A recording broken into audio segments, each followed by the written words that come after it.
En el nombre del Padre, y del Hijo, y del Espíritu Santo. Amén. Gloria al Padre, y al Hijo, y al Espíritu Santo, como era en el principio, ahora y siempre, por los siglos de los siglos. Amén. María, Madre de la Iglesia, ruega por nosotros. En el nombre del Padre, y del Hijo, y del Espíritu Santo. Amén. Hablaremos en esta conferencia acerca del Concilio Vaticano II, que fue un concilio muy deseado, muy querido por la Iglesia, por los papas, los que fueron protagonistas, primero el Papa Juan XXIII y después el Papa Pablo VI, un concilio en orden a renovar a la Iglesia, a darle un nuevo impulso y tratar de establecer un diálogo más fructífero con el mundo, ¿no? Ya que una de las cosas que es consciente la Iglesia cuando se inicia el concilio es como un divorcio entre fe y cultura. Entonces, un poco la intención del concilio es también eso, es hacer que se reúnan la fe y la cultura.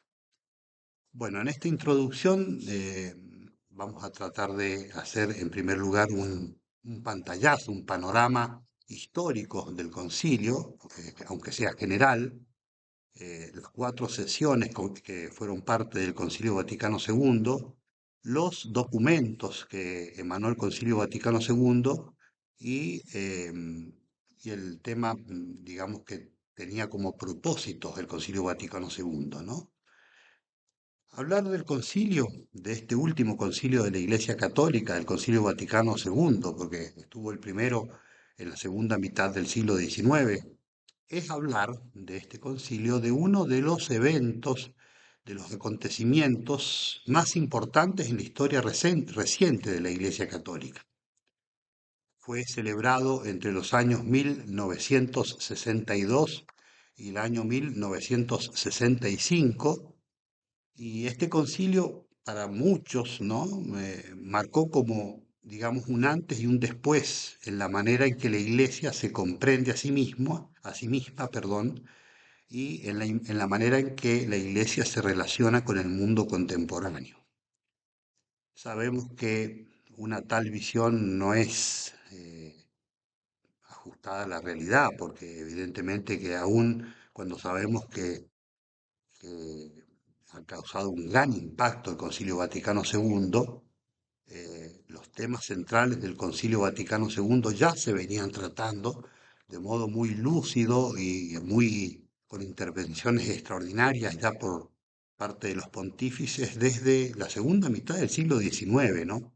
Delante de esta especie como de divorcio entre la fe y la cultura, esta actitud como contestataria del mundo a la Iglesia, ya a mitad del siglo XIX los papas, empezando por Pío IX y después siguiendo por los grandes pontífices que vinieron después, León XIII, San Pío X, Pío XI, el gran Pío XII y después, bueno, Juan XXIII, Pablo VI, Juan Pablo I, Juan Pablo II. Bueno, ya la Iglesia, inclusive antes del concilio, venía tratando suficientemente los temas que eran temas de actualidad en orden a resolver como esa distancia entre el mundo y la Iglesia, ¿no?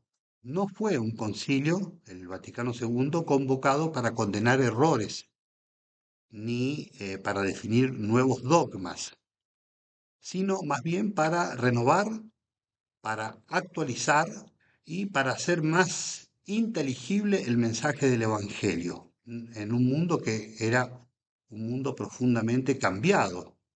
Es decir, que había sufrido cambio por las nuevas ideologías. Estamos en la segunda parte del siglo XX, ¿no?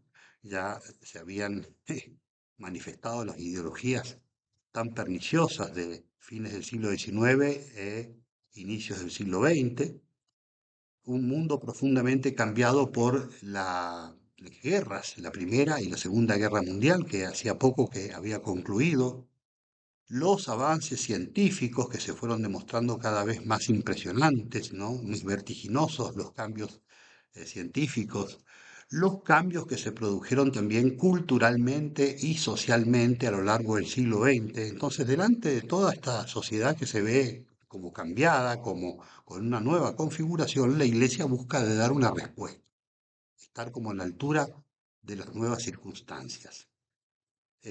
Hubo en el concilio, entre el año 1962 y 65, cuatro grandes sesiones que tuvo el Concilio Vaticano II.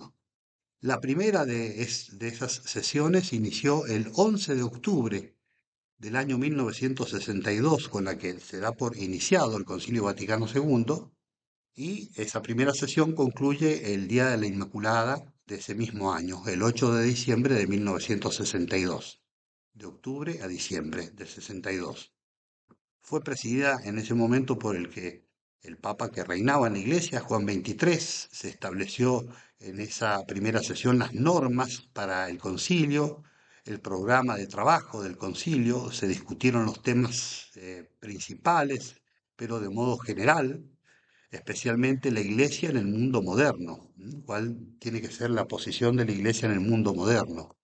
Se aprobaron documentos preliminares para el trabajo en el Concilio Vaticano II acerca de la naturaleza de la Iglesia y acerca de la colegialidad del episcopado, la colegialidad episcopal, que fue un tema muy abordado y muy tratado en el Concilio Vaticano II.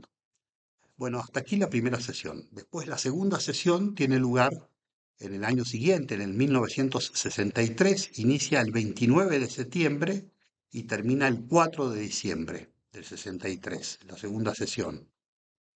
Ya había acaecido la muerte del Papa Juan XXIII, San Juan XXIII, y el nuevo Papa era Pablo VI, así que es presidida por el nuevo Papa, el pontífice nuevo, apenas elegido, tras la muerte de Juan XXIII, ¿no? Y se profundizó en esta segunda sesión en la Iglesia y la estructura colegial de los obispos con el Papa, se trabajó en los documentos sobre la revelación divina, que después van a constituir la Dei Verbum, después sobre la liturgia, que después va a constituir Sacrosanctum Concilium, la constitución dogmática.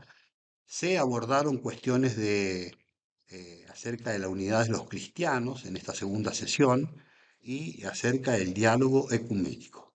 Esto en el año 1963. Tercera sesión, el año siguiente, en el 1964, inicia el 14 de septiembre, el día de la exaltación de la Santa Cruz, y termina el 21 de noviembre del 64.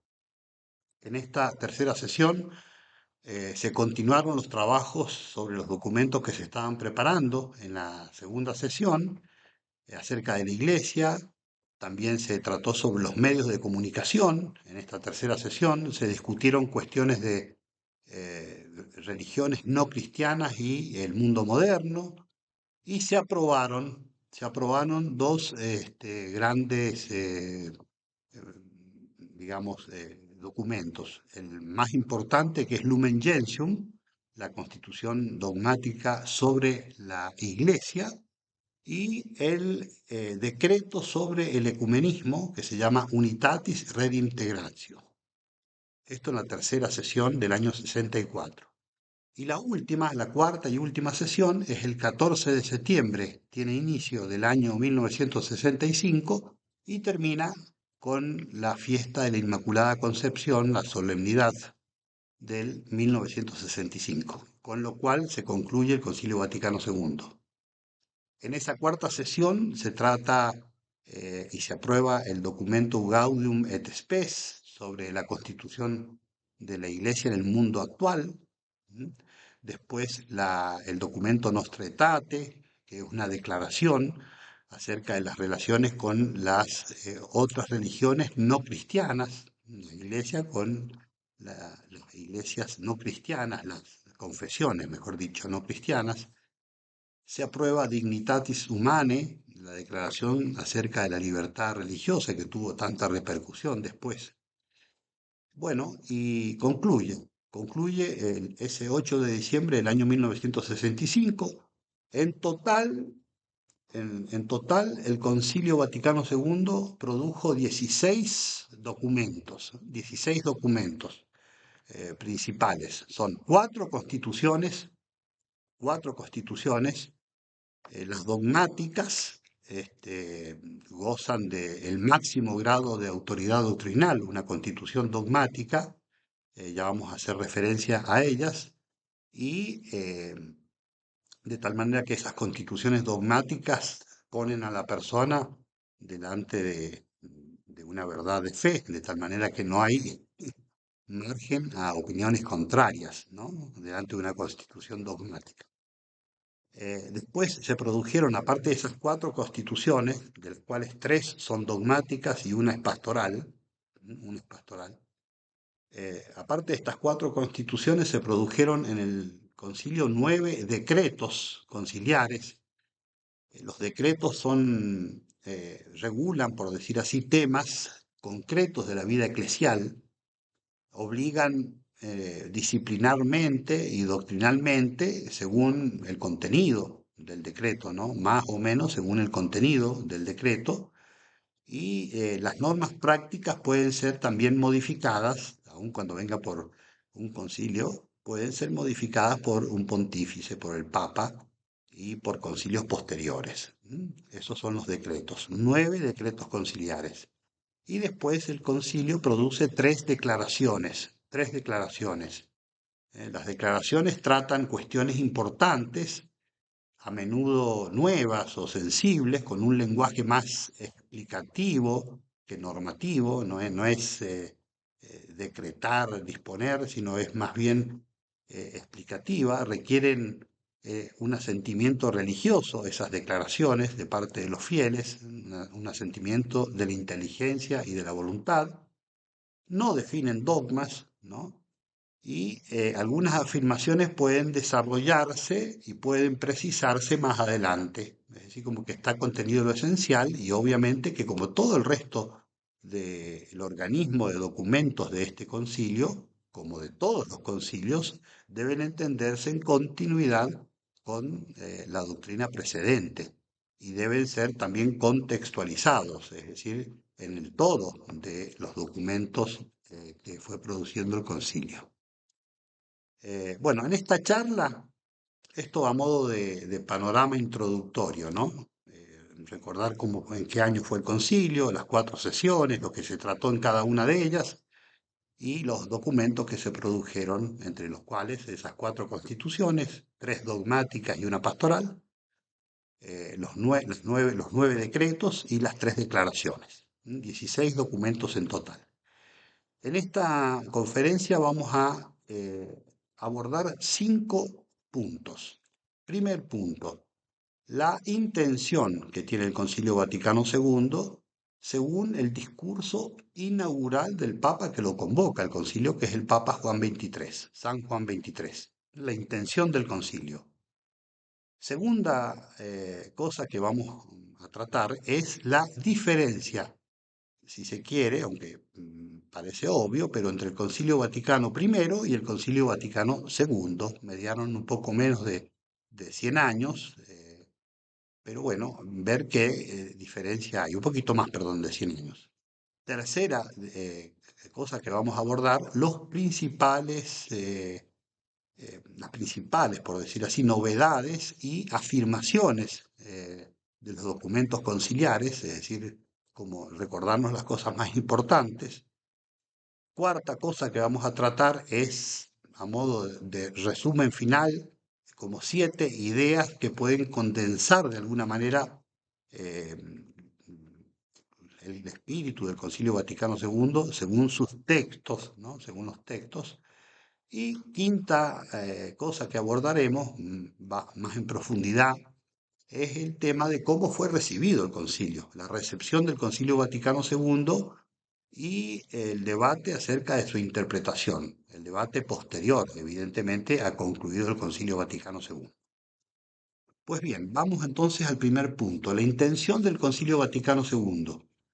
Eh, ¿Cómo sabemos cuál fue la intención del concilio? Y del que lo convocó, de las palabras mismas del Papa Juan XXIII. Fue inaugurado, como dijimos, el 11 de octubre del año 1962 por el Papa Juan XXIII, con un discurso histórico que fue titulado Gaudet Mater Ecclesia, se alegra la Madre Iglesia, traducido al español. Este texto es clave para entender la intención del Concilio Vaticano II. Juan 23, que es el que lo convoca, deja claro desde el inicio que la Iglesia no cambia la verdad del Evangelio.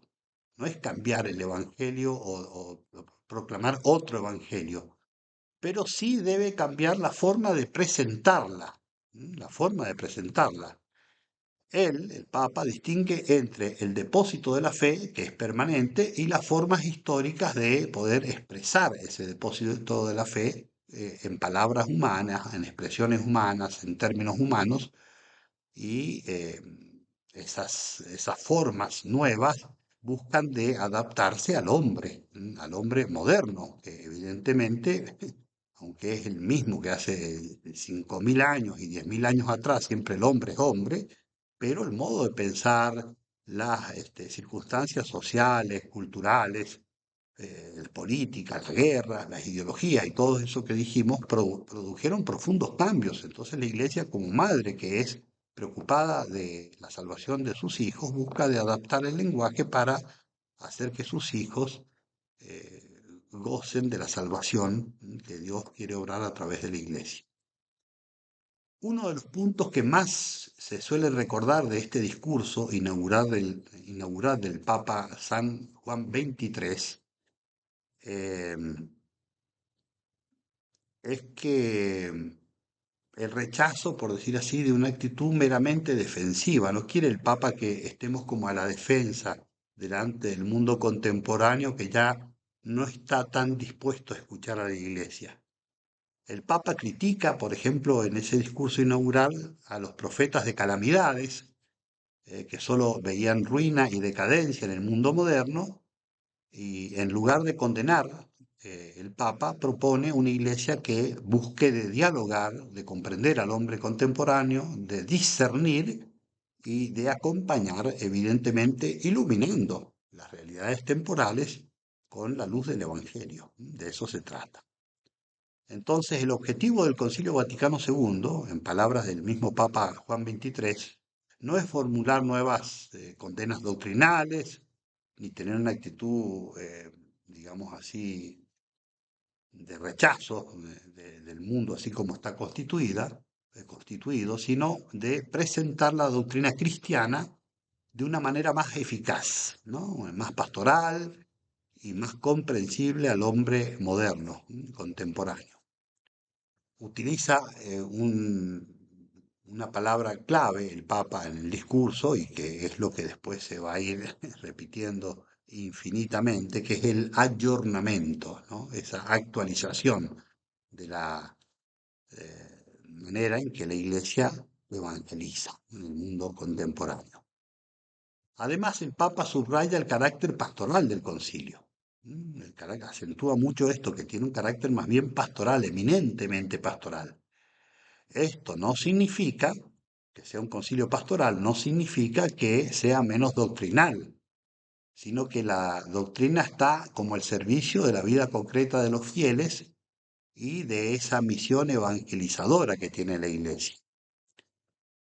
En síntesis, si tuviéramos que sintetizar este primer punto, cuál es la intención del Concilio Vaticano II, según las palabras del pontífice de su discurso inaugural del 11 de octubre del 62, primera cosa es renovar a la Iglesia como desde dentro, volver a las fuentes del Evangelio y de la tradición viva de la Iglesia, porque no hay renovación, sino también mirando al pasado para que no se pierda la identidad católica, dialogar con el mundo contemporáneo sin miedo, sin prevenciones, por decir así, sino tratar de entender cómo está configurada la cultura moderna y buscar de transformarla como desde dentro, con la luz del Evangelio que disipe las tinieblas que puedan haber, y mostrar un rostro misericordioso de parte de la Iglesia, un rostro comprensivo. En síntesis, podríamos decir que es eso lo que busca el Papa con la convocación de este nuevo concilio. Segundo punto, la diferencia entre el Concilio Vaticano II y el Concilio Vaticano I y los diversos tipos de documentos conciliares en el caso de este Concilio Vaticano II. El Concilio Vaticano I, que se celebró entre el año 1869 y 1870, fue celebrado en un contexto muy diverso, muy distinto, bastante distinto, ¿no? Fue un concilio más bien defensivo ante ataques que estaba sufriendo a la Iglesia, en su doctrina, en la constitución misma de la Iglesia. Fue convocado en medio del racionalismo que estaba muy en auge en el siglo XIX, no menos en el XX, pero en el XIX estaba muy fuerte, en medio del liberalismo y del anticlericalismo que estaba reinando en toda Europa en el siglo XIX. La defensa de la fe frente al racionalismo es prácticamente central para entender el Concilio Vaticano I, es decir, se busca de preservar la fe delante del ataque de los racionalistas, eh, la afirmación del primado del Romano Pontífice y la infalibilidad del Papa cuando habla ex cátedra es otra de las grandes enseñanzas del Concilio Vaticano I, de tal manera que tenía ese carácter como más doctrinal pero defensivo delante de la situación en que se hallaba la Iglesia. Tuvo que ser interrumpido el Concilio Vaticano I por acontecimientos políticos y no logró desarrollar una visión como más completa de la Iglesia. Se insinuó una reflexión, pero no se pudo llevar adelante por las circunstancias. En cambio, el Concilio Vaticano II no se centra solo en la persona del Papa, como el Concilio Vaticano I, que busca defender la figura del romano pontífice y la infalibilidad, sino que, sin negar lo anterior, sino partiendo de lo anterior, hace más énfasis y más hincapié en el pueblo de Dios, en su conjunto, ¿no? Desarrolla una eclesiología de comunión de los fieles entre los obispos, los sacerdotes, los laicos y los religiosos, es decir, toda la iglesia está unida por la comunión eh, fundamental que tienen por el bautismo, por el cual se pasa a ser parte del pueblo de Dios. Tiene un enfoque más pastoral, como ya dijimos, y misionero, no meramente defensivo o apologético, y busca el diálogo con la cultura, la ciencia y otras religiones, como también con el mundo contemporáneo.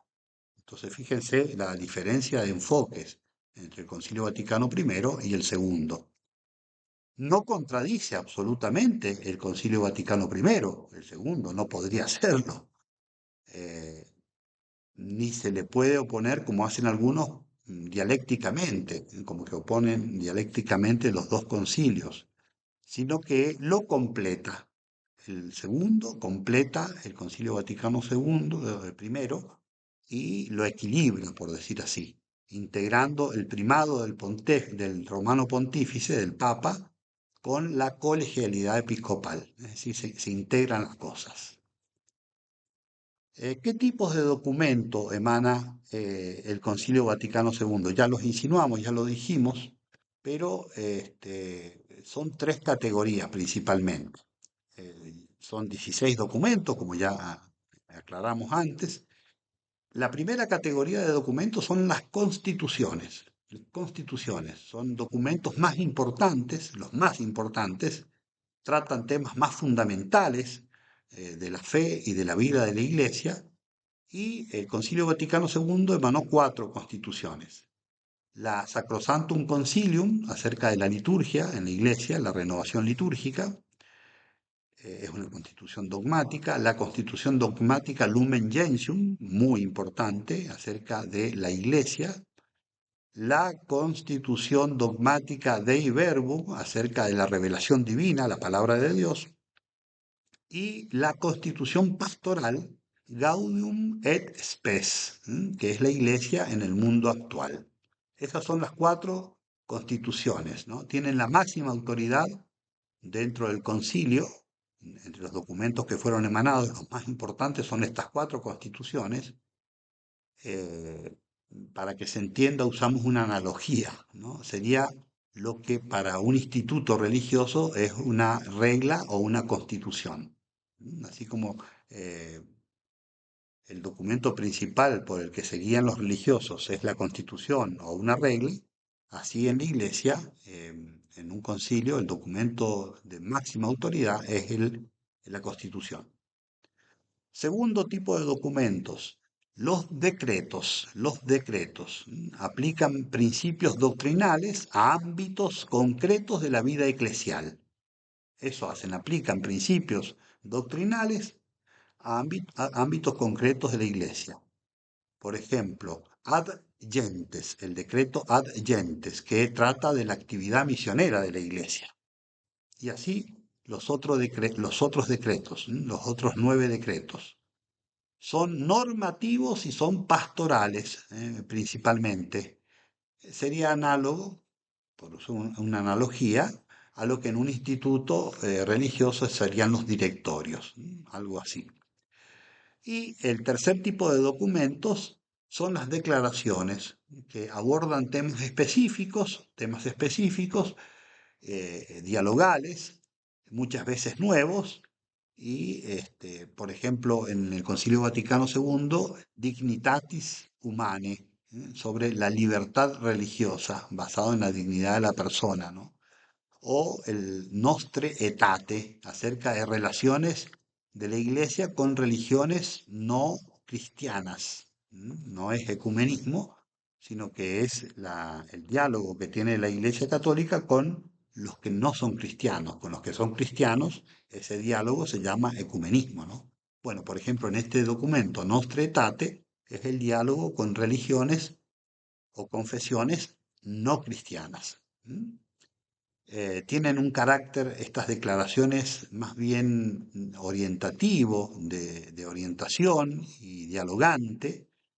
Sería lo que para un instituto religioso, análogamente, una carta circular o indicaciones puntuales sobre temas puntuales, para que se entienda.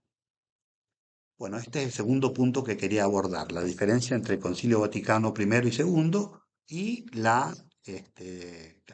los documentos, la valencia, es decir, el valor que tienen los documentos y eh, explicarles más o menos la diferencia que hay entre constitución, decreto y declaración.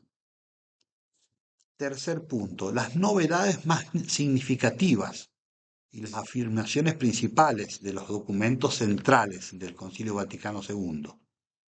Vamos sobre todo a analizar las cuatro constituciones diciendo brevemente dos palabritas sobre cada una de ellas. La primera que analizamos es Lumen Gentium, ¿no?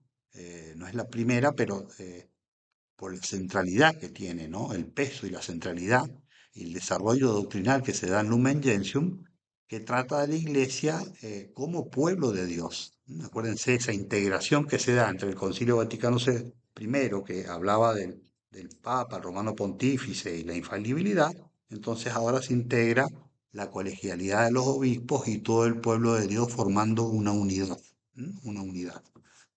Una de las grandes novedades entonces del Concilio Vaticano II es la comprensión de la Iglesia, no como una institución meramente jerárquica, aunque lo es ciertamente, sino como en la dimensión de pueblo de Dios, ¿no? Como el pueblo de Dios.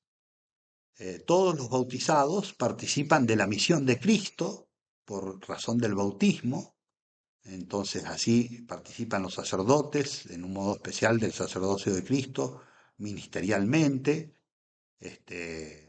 pero también los laicos, a su modo, tienen el sacerdocio común de los laicos. Entonces son sacerdotes, profetas y reyes por fuerza del bautismo, ¿no? Ya el Papa Pío XII había dado indicaciones muy valiosas en su encíclica Mystici Corporis Christi del 29 de junio del 1800. 1943, es decir, unos 20 años antes del Concilio Vaticano II, ya Pío XII es extraordinaria, muy profunda y muy novedosa también la Mystici Corporis Christi de Pío XII. Es decir, que ya habían habido, después del Concilio Vaticano I, desarrollos doctrinales y que iban como preparando los documentos del Concilio Vaticano II, teológicamente, en la reflexión de la Iglesia, ¿no? En Lumen Gentium se afirma, por decir así, la vocación universal a la santidad, muy importante. Todos estamos llamados a la santidad por el bautismo, no solo los religiosos o los sacerdotes están llamados a santidad, sino todos los fieles bautizados.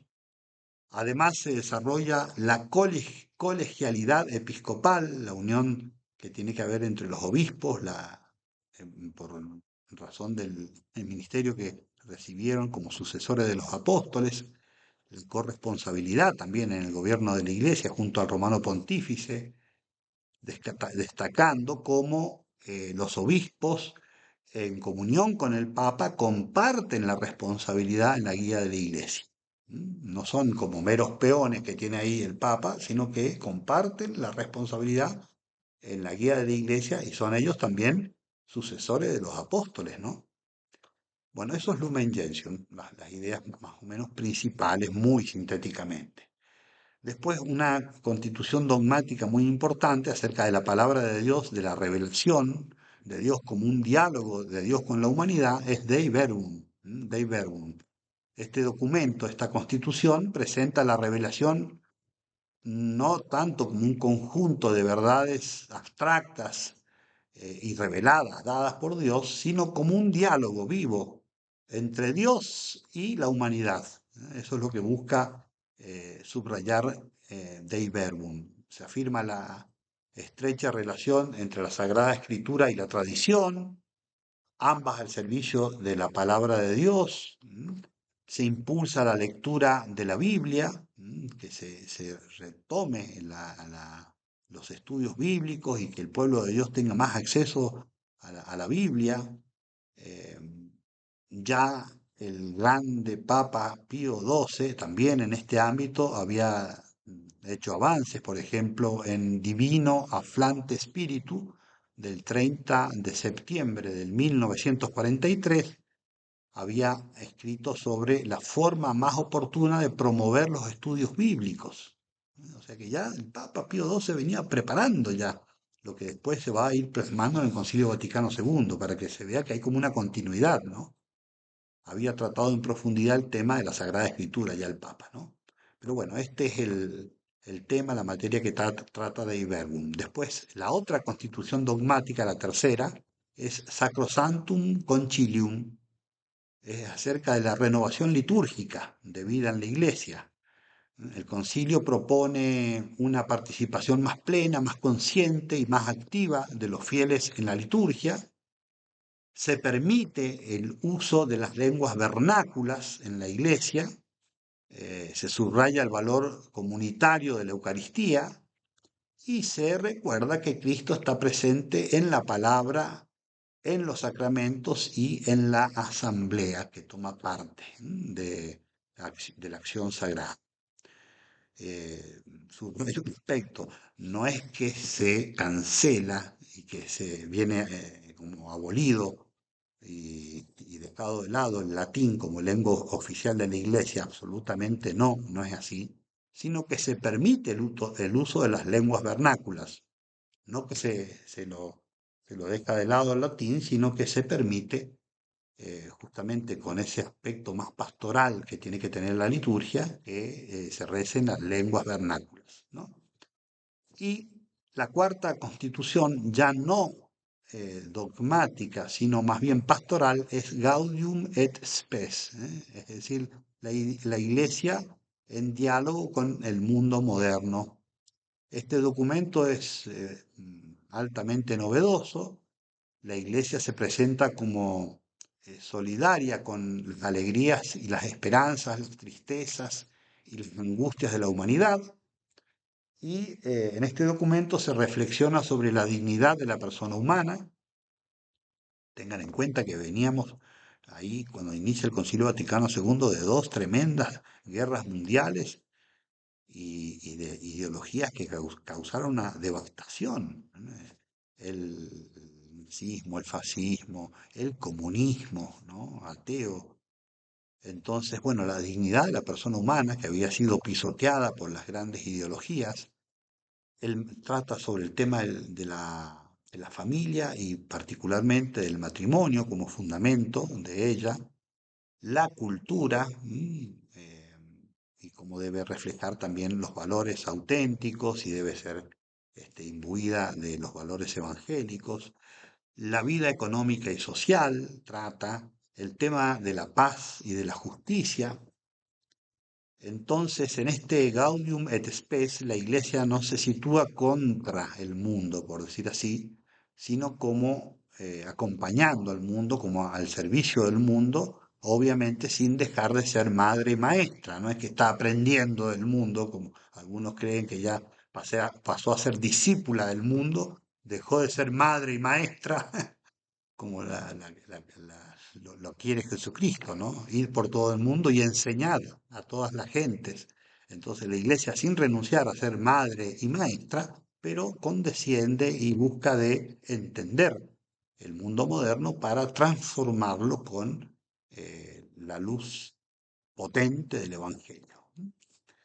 Bueno, este es el tercer punto, digamos, acerca un poco de los temas principales de las constituciones dogmáticas y la pastoral, Gaudium et Spes, que son, a mi modo de ver y de todos los estudiosos del Concilio Vaticano II, los documentos doctrinalmente más densos y sobre los que hay que estar siempre volviendo, ¿no? Cuarto punto, si tuviéramos que condensar, digamos, resumir en 6, 7 ideas las cosas principales del concilio, lo haríamos de esta manera. Primera cosa, la iglesia es pueblo de Dios, donde todos los bautizados tienen la dignidad esencial recibida por el bautismo y tienen una misión en el cuerpo místico de la iglesia. Es decir, son todos copartícipes de la misión que Cristo confió a su iglesia. Primera cosa, por ser parte del único pueblo de Dios. Segunda cosa, la vocación a la santidad. Es una vocación universal, no reservada a unos pocos, sino todo bautizado. Porque si recibe la gracia de Dios, está en germen la perfección y la llamada a la unión con Dios y a la santidad. Tercera cosa, la revelación es un diálogo vivo de Dios con la humanidad y no solo un mero conjunto de doctrinas. Es decir, ver cómo, además, el autor de la Sagrada Escritura está vivo, ¿no? Es el Espíritu Santo. Los hombres, llevados por el Espíritu Santo, los hombres hablaron de Dios, de parte de Dios. Entonces, está vivo el autor de las Sagradas Escrituras, de tal manera que cuando uno lee la Escritura tiene que tener esa conciencia viva de la presencia viva del autor de las Sagradas Escrituras. No es un libro más, un libro religioso o que tiene historia o que tiene cultura, sino que es un diálogo de Dios con nosotros, también hoy. Cuarto, la liturgia es participación a la acción de Cristo, sacerdote, y no simple asistencia pasiva a eventos religiosos. Es decir, que el cristiano tiene que interactuar, obviamente, con una acción interior, con el deseo de conversión y de unirse interiormente y hacer oblación de su vida uniéndola al sacrificio de Cristo, pero tiene que ser esa participación activa. Eso es lo que busca el concilio con esta renovación litúrgica y abrazar más y hacer participar más a los fieles de la liturgia. Quinto, la iglesia dialoga con el mundo de tal manera que evitar que se cierre sobre sí misma, sino que busca de transformarlo con la luz del Evangelio. ¿Mm? Sexto, la misión de la Iglesia de salvar a los hombres es responsabilidad de todos, no solamente del Papa, de los obispos, de los sacerdotes, de los misioneros, sino de todos. Y última idea, así a modo de resumen, es la verdad, teniendo presente la condición de confusión y de laicismo reinante, se ha de anunciar con misericordia, ¿no? Hay tanta confusión, eh, tanta tiniebla, digamos así, por causa de las ideologías que han reinado en estos últimos siglos, particularmente en Europa, pero en todo el mundo, que la Iglesia tiene que ser muy misericordiosa, de tal manera que no solamente ir adelante a fuerza de condena, sino de tratar de hacer luz, ahí donde hay tinieblas, hacer luz. Bueno, el quinto y último punto, que es muy importante, espero no alargarme mucho, pero me parece que es muy importante ver qué acogida tuvo el Concilio Vaticano II, porque hay todo un debate acerca de cómo fue recibido el Concilio Vaticano II. Ha sido ciertamente un proceso un poco crítico, un poco complejo, prolongado. Yo no sé, hasta el día de hoy, que ya han pasado 70 años, casi, más, bueno, más de 60 años, ¿no? Del concilio, yo no sé hasta qué punto muchos han asimilado el concilio, que se manifiesta a través de los textos, ¿no? Del concilio. En muchos aspectos fue una acogida muy conflictiva, sea de sectores más conservadores, por decir así, sea de los sectores más progresistas. Históricamente hubo situaciones análogas de dificultad para asimilar concilios, eh, también en otros concilios, no es un caso particular el del Concilio Vaticano II. Así, por ejemplo, hubo dificultades en asimilar el Concilio de Nicea en el año 325. Se han recordado ahora los 1700 años del Concilio de Nicea. No es que inmediatamente en toda la iglesia se lo acogió con alegría y con entusiasmo, sino que pasó un par de décadas hasta que cala, digamos, hasta que penetra en la iglesia las enseñanzas de Nicea. También el Concilio de Trento, pensemos en la mitad del siglo XVI, entre el 1545 y 1563 hubo resistencia por varias décadas. Y también con el Concilio Vaticano I, ¿no? En 1869-70 muchos resistieron las enseñanzas del concilio. En todos estos casos mencionados hubo como una resistencia inicial a aceptarlos, por lo que suele hablarse de que deben pasar 100 años hasta que se acepta un concilio, hasta que sea aceptado y asimilado. Es decir, que hace falta que pasen un par de generaciones para que se lo interprete y se lo aplique correctamente. Así que estamos en más o menos un poquito más de la mitad de ese recorrido. Pienso que también por eso es que el Papa actual, el Papa León XIV, ha querido volver a los textos del concilio, justamente para que se dé una correcta interpretación y una correcta aplicación y asimilación de lo que nos quiso transmitir el Concilio Vaticano II. A diferencia de otros concilios, el Vaticano II no se limitó a definir dogmas, como lo dijimos, sino que propuso una orientación pastoral más amplia, por decir así, lo que dejó un mayor margen para la interpretación y para la aplicación práctica de las enseñanzas del concilio, ¿no? Entonces, como fue más pastoral, eso dio como más amplitud en la interpretación y en la aplicación, ¿no? Del concilio. En las décadas que siguieron al concilio, es decir, desde el año 1965 al 70 y al 80, especialmente, a partir de finales de los años 70, surgieron distintas formas de recepción, ¿no? En algunos lugares el concilio fue acogido con mucho entusiasmo y con mucha creatividad pastoral, y en otros lugares con una cierta desconfianza, con una cierta resistencia, con un temor a cambios excesivos. Bueno, esta diversidad dio como lugar a tensiones dentro de la iglesia, a tensiones. Uno de los puntos más patéticos de esta tensión ha sido y es hasta nuestros días lo que algunos han dado en llamar el espíritu del concilio, el espíritu del concilio, en contraposición con los textos mismos del concilio, como si una cosa fuera el espíritu del concilio y otra cosa muy distinta, los textos, como que los textos fueron meramente acuerdos para que se pusiera algo por escrito, pero el espíritu es otra cosa, ¿no? Bueno, esto es una cosa patética, está mal eso.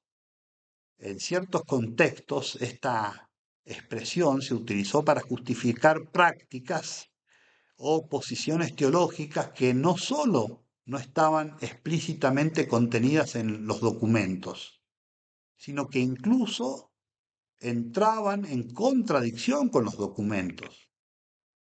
Es decir, que apelándose al supuesto espíritu del concilio, se buscaba y se ha buscado y se busca todavía enseñar cosas que están en abierta contradicción con los documentos del concilio. Ese es el espíritu del concilio, lo que está en los documentos, no lo que nos inventamos nosotros. El espíritu del concilio pasó a entenderse en algunos casos como una especie de ruptura con la tradición doctrinal y disciplinar de la Iglesia, lo que es desde todo punto de vista inaceptable.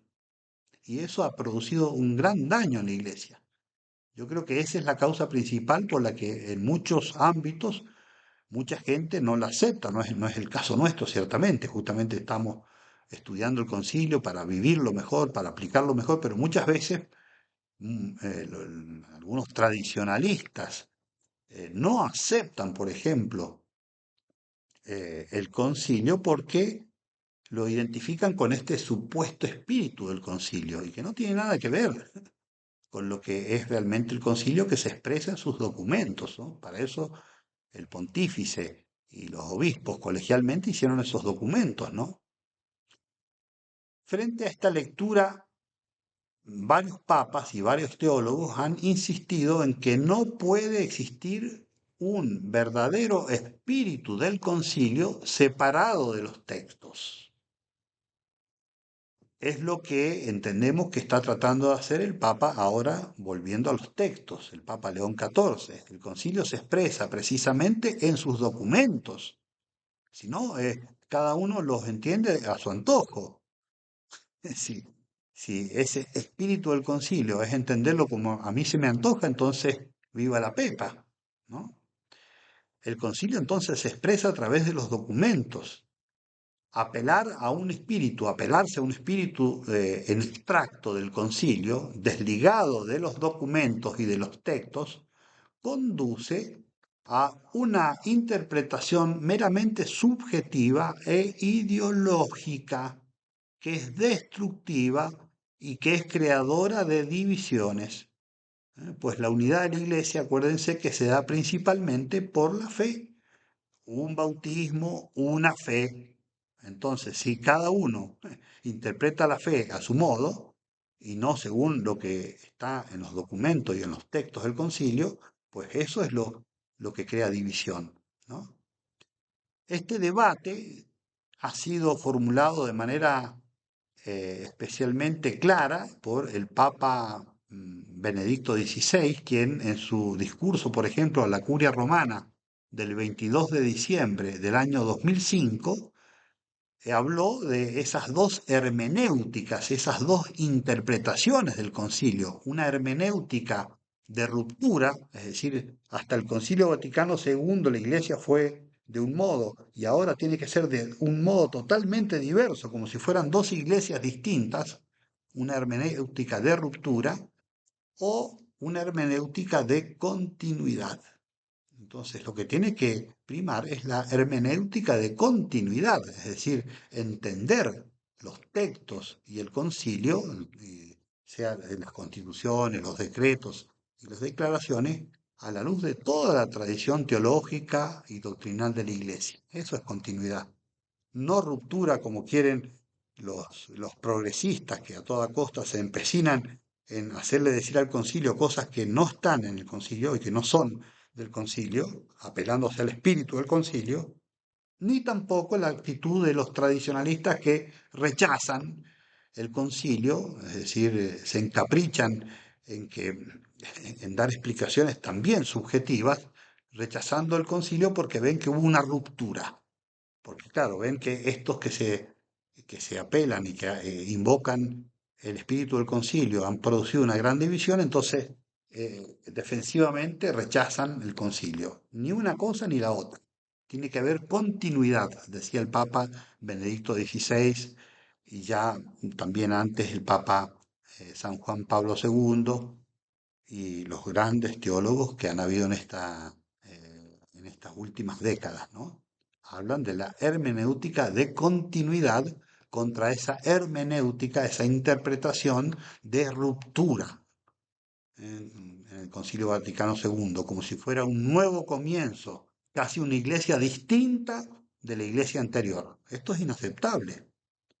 La iglesia se tiene que renovar, no dejar de ser la iglesia que fundó Jesucristo, con los principios que la fundó Jesucristo, ¿no?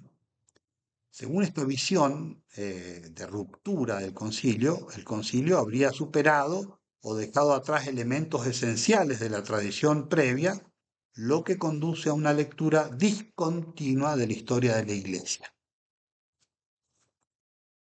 Bueno, hay mucho para decir de esto. Ustedes piensen que ya el año siguiente a la clausura del Concilio Vaticano II, en el año 1966, el 24 de julio de 1966, es decir, no había pasado ni siquiera un año de concluido el Concilio Vaticano II, la congregación, la Sagrada Congregación para la Doctrina de la Fe, en un documento firmado por el cardenal prefecto de la Doctrina de la Fe, que era el cardenal Ottaviani, advierte a los obispos y a las conferencias episcopales de una interpretación inadecuada al Concilio Vaticano II. Ya, no había pasado un año y ya la iglesia estaba advirtiendo de algunos que estaban manipulando el concilio y haciéndole decir al concilio cosas que no tenían nada que ver con el concilio ni con la tradición teológica y doctrinal de la iglesia. Y entonces en esa carta que manda, por ejemplo, el cardenal prefecto de la Congregación para la Doctrina de la Fe del año 66, es decir, menos de un año después de cerrado el concilio, julio del 66, el 24 de julio, advierte contra los que relativizan el dogma, ¿no? Los que eh, interpretan mal las Sagradas Escrituras, hablando de una negación, por decir así, de la infalibilidad bíblica, apelándose a una historicidad de los evangelios que es controvertida, entonces se niega la historicidad en muchos casos de los relatos evangélicos, contra lo que había enseñado Dei Verbum explícitamente. Acusa esta carta de la doctrina de la fe de un irenismo y de un falso ecumenismo que no tiene nada que ver con lo que quiso el Concilio Vaticano II, sobre todo interpretando, malinterpretando el decreto sobre el ecumenismo, Unitatis Redintegratio, acusa de un sincretismo religioso, malinterpretando la declaración Nostra Aetate, acusa de manipulaciones en el ámbito litúrgico, así malinterpretando la Constitución Apostólica Sacrosanctum Concilium, desprecia esta interpretación de ruptura a la autoridad del romano pontífice, malinterpretando la misma Lumen Gentium, eh, propone esta interpretación de ruptura a una moral individualista al 100% y cambiando de esta manera los fundamentos morales de la iglesia. Es decir, es un desastre lo que causaron algunos que no quisieron acoger el concilio a través de sus textos y recurriendo, ¿no? a- al supuesto espíritu del concilio dieron una interpretación de ruptura. Una interpretación así y entenderlo en clave de ruptura es inaceptable. Es inaceptable, ¿no? En cambio, la hermenéutica de continuidad, como dijimos, que es el modo correcto de interpretar el Concilio Vaticano II, es aquella que nos propone leerlo en coherencia con toda la tradición teológica y doctrinal de la Iglesia. Eso es lo que tiene que primar y eso es lo que nosotros nos proponemos, nosotros digo, el Papa, León XIV y todos los católicos que sentimos consensus ecclesiae católico, eso es lo que nos proponemos nosotros, conocer y amar más el concilio y buscar de interpretarlo como corresponde, como nos invitaba el Papa ya Benedicto XVI, en clave y en hermenéutica de continuidad. La recepción auténtica del Concilio Vaticano II exige, por tanto, esa lectura atenta y esa lectura fiel, conocer, leer, estudiar los textos del Concilio Vaticano II e integrarla en la totalidad del magisterio de la Iglesia, como ha sido siempre a la historia de la Iglesia, en la historia de la Iglesia con los concilios. Terminamos esta charla con una conclusión diciendo que, bueno, este ha sido un don, una gracia de Dios, el Concilio Vaticano II, indudablemente, un don del Espíritu Santo para nuestro tiempo, como lo han sido también los demás concilios en la historia de la Iglesia.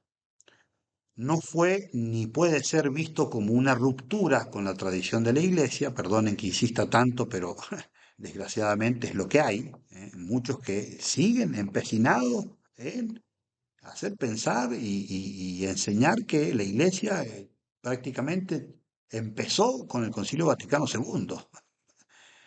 Eso no es así, no puede entenderse en clave de ruptura con la tradición anterior de la Iglesia, sino una renovación que la Iglesia necesitaba, porque ciertamente que necesitaba y necesita, pero esa renovación se da sobre todo por la conversión de los fieles y por la fidelidad a Cristo, por volver a las fuentes del Evangelio. Y eso exige conversión y exige fidelidad a Cristo. Fue el Concilio Vaticano II un gran esfuerzo por volver al Evangelio, para responder mejor a los desafíos del mundo contemporáneo. Más de medio siglo después, el Vaticano II sigue siendo una tarea pendiente, realmente. Sigue siendo una tarea pendiente. No solo un conjunto de textos para ser estudiados, no solo eso, sino una invitación dirigida a la Iglesia para ser más evangélica, para ser más cercana y más presente en todas las realidades del mundo, para subsanar ese divorcio que se ha dado en los últimos siglos, por decir así, entre fe y cultura, entre iglesia y mundo, ¿no? No que la iglesia se mundanice, pero sí que interesándose del hombre como está hoy el hombre, busque de iluminarlo para sanarlo y sobrenaturalizarlo con la acción de la gracia, de la cual la Iglesia tiene el patrimonio de todos los medios de santificación que le dio el esposo de la Iglesia, que es Jesucristo. Pues bien, que sea de utilidad esta charla, es muy sintético, no se puede en menos de una hora que hemos hablado abordar todo, pero bueno, espero que haya sido de vuestra utilidad. Hagamos una Ave María a la Virgen, que fue invocada por el Papa como Madre de la Iglesia, para que siga custodiando a todos los fieles, para que custodie el Santo Padre y para que todos los fieles con docilidad podamos entender, eh, interpretar correctamente el concilio y asimilarlo, como es el deseo de nuestro Señor. Dios te salve María, llena eres de gracia, el Señor es contigo, bendita tú eres entre todas las mujeres y bendito el fruto de tu vientre Jesús. Santa María, Madre de Dios, ruega por nosotros pecadores, ahora y en la hora de nuestra muerte. Amén. Gloria al Padre y al Hijo y al Espíritu Santo, como era en el principio, ahora y siempre, por los siglos de los siglos. Amén. María, Reina y Madre de la Iglesia, ruega por nosotros. En el nombre del Padre, y del Hijo, y del Espíritu Santo.